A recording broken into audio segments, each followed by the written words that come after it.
Nous avons le grand plaisir d'être connectés avec Damien Bancal, spécialiste en cyberintelligence, fondateur du Bonjour. service veille zatas.com. Bonjour Damien, très heureuse de te retrouver.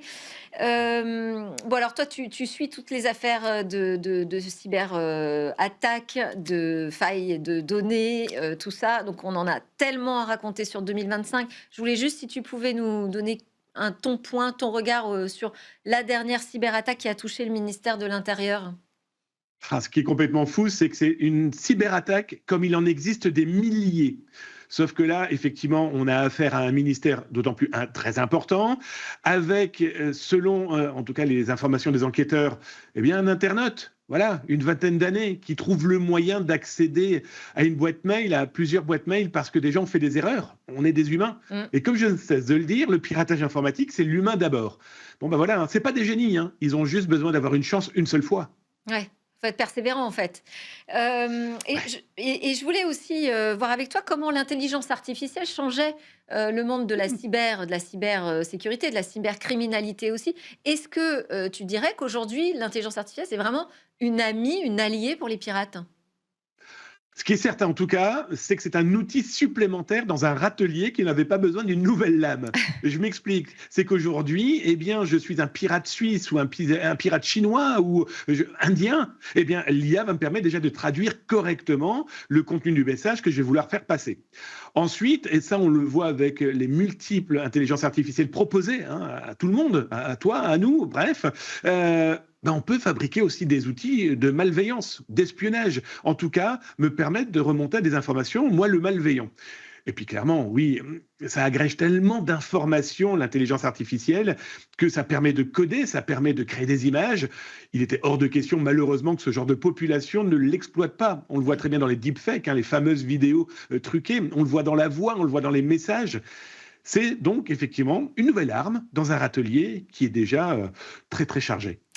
Et alors en plus, je vois une étude, du BCG ce matin, je découvre les chiffres qui est dans Les Échos, qui nous dit que les acteurs de la cybersécurité sont complètement à la traîne par rapport aux attaquants sur l'utilisation de l'intelligence artificielle, hein. 60 seulement des acteurs de la cyber qui utilisent, pardon, 60 des attaquants qui utilisent l'IA, mais seulement 7 des acteurs de la cybersécurité qui s'en servent pour, nous protéger.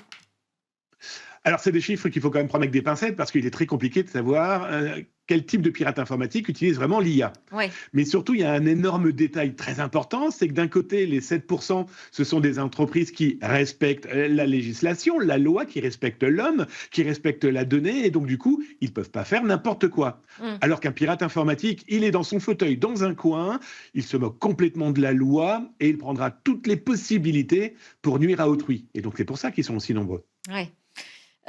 Sur les fuites de données, je disais qu'il y en avait, on en avait eu à l'appel.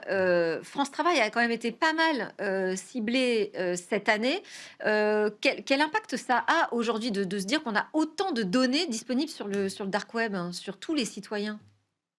Alors déjà, première chose, il faut clairement ne pas se dire: «Oh, c'est pas grave, ils ont mes données, je ne risque rien». Il faut clairement prendre ça très au sérieux. Donc si vous avez la preuve que vos éléments sont dans les mains d'un pirate informatique, clairement déposez plainte. Parce qu'une plainte permettra de stopper tout ça. On le voit très clairement, nos autorités, elles vont pas arrêter le pirate demain, mais elles peuvent aller très très vite aujourd'hui. Ils ont des professionnels, un petit peu plus de moyens et surtout eh bien, la possibilité de travailler avec d'autres institutions dans d'autres pays. Ensuite, oui, effectivement, dans le dark web, il y a énormément de données. Je le vois, moi, avec ce que j'ai pu mettre en place. Bon, et voilà, il n'y a qu'à se servir, c'est ça qui est terrible. Et ils Ouais. le font, ces pirates informatiques. Ils mettent même en place des outils, alors ils appellent ça différents noms, peu importe, ou dans lequel il suffirait de taper votre nom et votre prénom pour voir déjà ce qu'ils ont en main. Et ça, ils le commercialisent.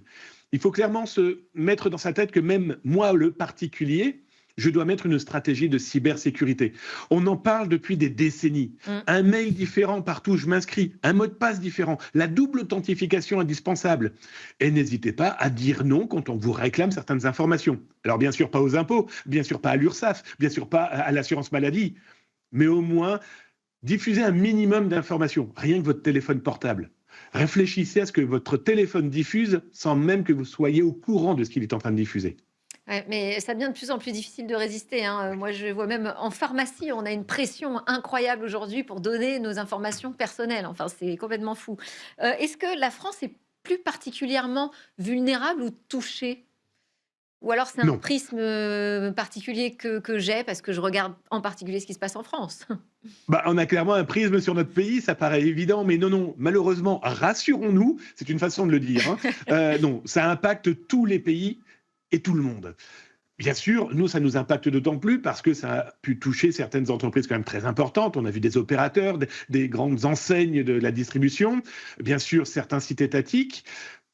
Toute la planète est impactée parce qu'il y a des pirates informatiques partout et qu'ils vont utiliser les petits leviers psychologiques, dont celui de l'humain, pour réussir à voler ce type d'informations.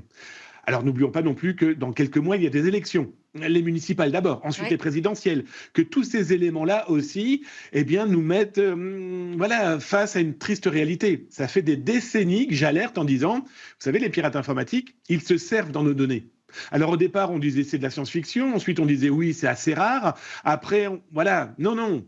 Moi, ça fait quelques. Bah, c'est simple, Zataz a plus de 30 ans. Mmh. Ça fait 30 ans que je vois exactement les mêmes choses. Sauf qu'aujourd'hui, les pirates informatiques sont dans un univers du marketing de la malveillance.